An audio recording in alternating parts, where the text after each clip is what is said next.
건강한 사람, 건전한 마음의 소유자가 누구입니까? 건강한 인격이라는 것이 도대체 무엇입니까?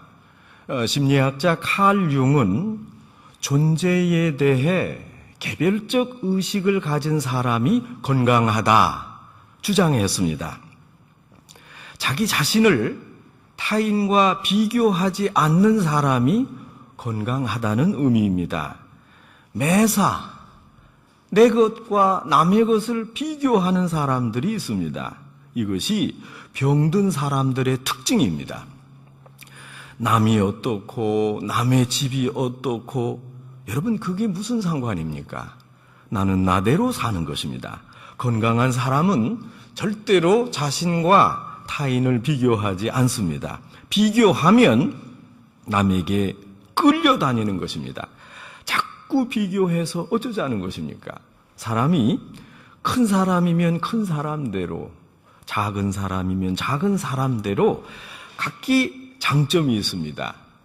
5달란트 받은 사람, 2달란트 받은 사람, 1달란트 받은 사람은 서로 다른 개인입니다. 왜 남의 달란트를 넘봅니까?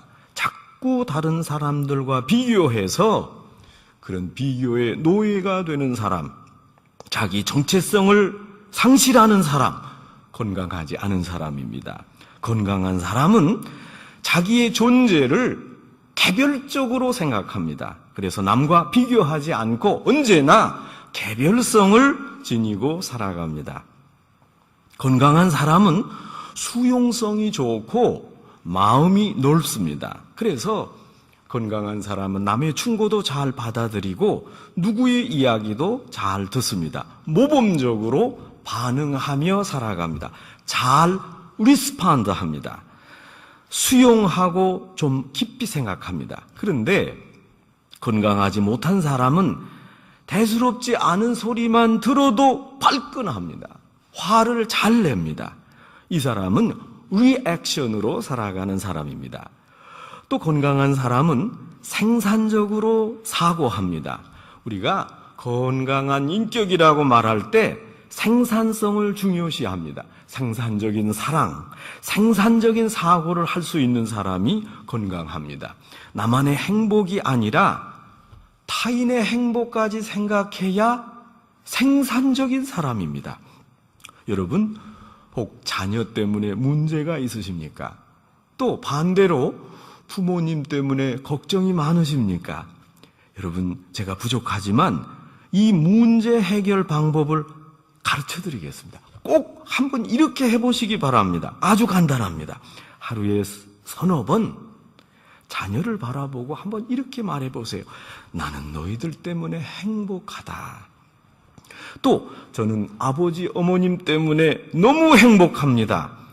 이렇게 건강한 사람의 행복은 생산적이고 이타적입니다. 다른 사람을 행복하게 합니다. 건강하지 못한 사람은 말끝마다 이렇게 말합니다. 나는 망했다. 당신 때문에 망했다. 당신 때문에 못 살겠다. 그래서 내 인생이 망쳤다. 아주 비생산적입니다. 여러분, 에리 프롬이 이런 재미난 말을 했습니다. 인간은 거미 같은 사람, 개미 같은 사람, 벌 같은 사람으로 분류할 수 있다. 거미 같은 사람은 그물을 쳐놓고 누구라도 걸려들기만 해봐라. 내가 잡을 것이다. 이렇게 다른 사람을 철저하게 자기 것으로 만드는 사람이다. 개미 같은 사람은 열심히 벌기는 하지만 혼자 먹기 위해 일하는 부류이다. 그러나 벌과 같은 사람은 열심히 벌어서 자기도 먹고 남도 먹게 하는 사람이다. 에리 프롬은 벌과 같은 사람이 건강한 생산성의 사람이라고 결론을 내립니다. 성도 여러분, 건강한 인격은 건강한 영혼에서 옵니다. 여기서 겉사람과 속사람에 대한 의문이 생깁니다. 여러분은 어떻게 생각하십니까? 겉사람으로 인해서 속사람이 이루어지는 겁니까? 아니면 속사람으로 인해서 겉사람이 만들어지는 것입니까? 겉사람과 속사람, 이 중에 어느 쪽이 주도권을 가지고 있습니까? 사람들은 흔히 건강한 육체에 건강한 정신이 깃든다고 말합니다. 그러나 성경은 그렇게 말씀하지 않습니다. 성경은 오히려 역설적입니다. 고린도 후서 4장 16절 말씀입니다. 그러므로 우리가 낙심하지 아니하노니 겉사람은 후패하나 속사람은 날로 새롭도다. 겉사람은 점점 낡아지고 늙어가지만 속사람은 날마다 새로워진다는 역설입니다.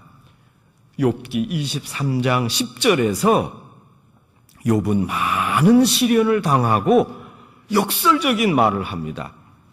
그가 나를 단련하신 후에 내가 정금같이 나오리라. 많은 시련과 환난 중에서 오히려 정련된 금과 같이 더 깨끗하고 더 고상하고 더 진실하고 더 거룩해지는 속사람이 형성됩니다. 이것이 성경에서 말씀하는 진리입니다. 그러므로 우리의 관심은 속사람에 있습니다. 겉사람이 아닙니다. 그리고 속사람이 겉사람을 주도하는 인격으로 발전돼야 합니다. 오늘 성경은 환경과 구조를 고려하지 않고 내적 인간, 속사람을 강조합니다. 오늘 성경 16절에 나오는 속사람, 헬라어의 단어가 에소 안드로폰입니다. 선악을 분별하는 이성, 혹 도덕적 양심을 의미하고 실천력과 의지력을 겸비한 그런 의미입니다.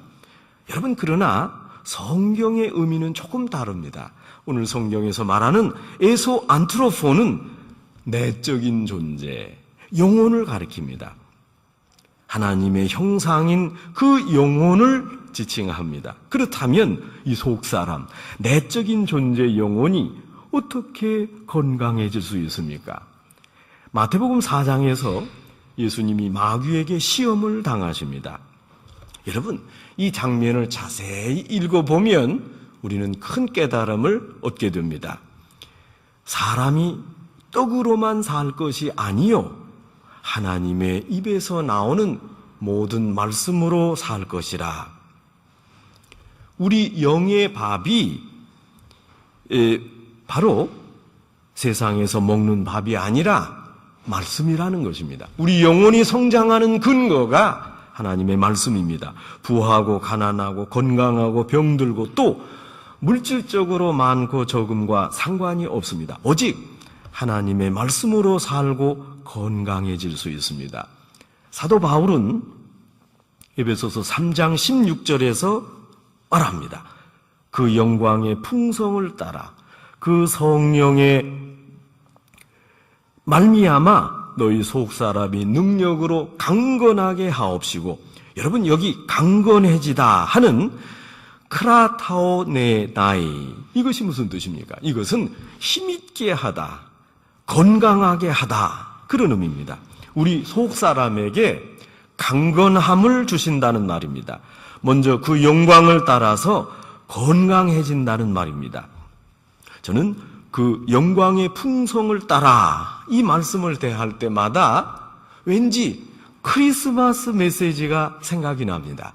예수님이 세상에 오셨을 때 천사들을 통해 전해주신 메시지가 무엇입니까? 누가복음 2장 14절 말씀입니다. 지극히 높은 곳에서는 하나님께 영광이요 땅에서는 기뻐하심은 입은 사람들 중에 평화로다. 하늘의 영광, 땅의 평화. 여러분, 이것이 무슨 의미입니까? 하늘의 영광이 있어야 땅에 평화가 있다는 것입니다. 하늘의 영광을 보아야 내적 건강이 이루어진다는 의미입니다. 은혜스럽지 않습니까? 성도 여러분, 내 영혼의 건강이 땅에 있지 않습니다. 분명히 알아야 합니다. 내 영혼이 하나님의 영광을 봐야 됩니다. 회개하고 중생하고 믿음 위에 굳게 서야 합니다. 그리고 나서 십자가를 통해 계시하신 하나님의 개별적인 사랑을 뜨겁게 느끼게 됩니다. 몸과 마음이 동시에 사랑으로 뜨거워지면서 허물 많은 인간이 하나님의 영광을 위해 쓰여지고 하나님의 거룩한 손에 붙들려 사용된다는 말을 깨달아야 합니다. 그때 비로소 자신의 존재 가치가 소중해집니다. 또 그리스도 안에서 자신의 존재를 새롭게 발견하고 확증하면서 건강해집니다. 여러분, 핸델의 메시아를 아시지 않습니까? 얼마나 은혜롭고 아주 감미로운 그런 곡입니까? 언제 들어도 가슴 벅차오르는 거룩한 음악 작품입니다. 여러분, 그런데 이 작품이 어디에서 쓰여졌는지 아십니까? 여기 보면 감옥입니다. 그것도 핸델이 하나님의 영광을 위하여 기도하는 마음으로 쓴 것이 아니고 그런 고상한 동기에서 비롯된 것이 아니라 사실 핸델이 그때 빚에 쪼들려서 그 빚을 갚아라! 못 갚아서 감옥에 들어갔습니다. 그 감옥에서 썼습니다. 감옥에 갇혀 고생하는 가운데 그러나 핸델은 하늘문이 열리는 것을 보았습니다.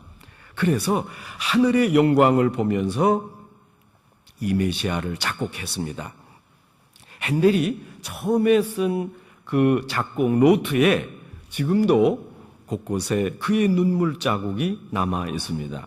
핸델이 본 하나님의 영광을 한번 상상해 보시기 바랍니다. 감옥에서, 그것도 빚을 못 갚아서 이런 처량한 신세에서 하늘을 바라보고 메시아의 영광을 바라볼 때 그의 영혼은 어느 때보다 훨씬 건강했을 겁니다. 그처럼 건강한 상태에서 작곡한 찬송이기에 우리도 지금 그 작품을 들을 때마다 그의 건강함을 체험할 수 있습니다. 여러분, 마음이 바뀌면 행동이 바뀌고, 행동이 바뀌면 습관이 바뀌고, 습관이 바뀌면 인격이 바뀌고, 인격이 바뀌면 운명이 달라집니다. 결국 마음이 바뀌면 우리의 운명이 달라집니다. 운명은 그러니까 여러분 마음에 달려 있습니다. 어떤 마음을 가지시겠습니까? 여러분의 마음이 중생하는 바로 그 순간 운명의 종착역이 바뀝니다. 내적 존재가 바뀔 때 우리의 운명이 바뀝니다. 건강한 사람은 하나님의 말씀을 달게 느낍니다.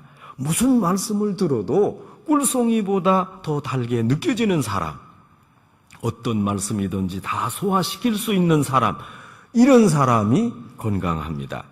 연신 몸을 비틀고 여러분 10분만 앉아 있어도 졸음이 오고 이것은 병든 심령의 증거입니다. 말씀이 영 귀에 들어오지 않습니다. 영적으로 조금 병이 들었기 때문에 그렇습니다. 이런 사람은 자기 귀에 거슬리는 말 한마디만 들어도 소화 불량입니다. 받아들이지 못합니다.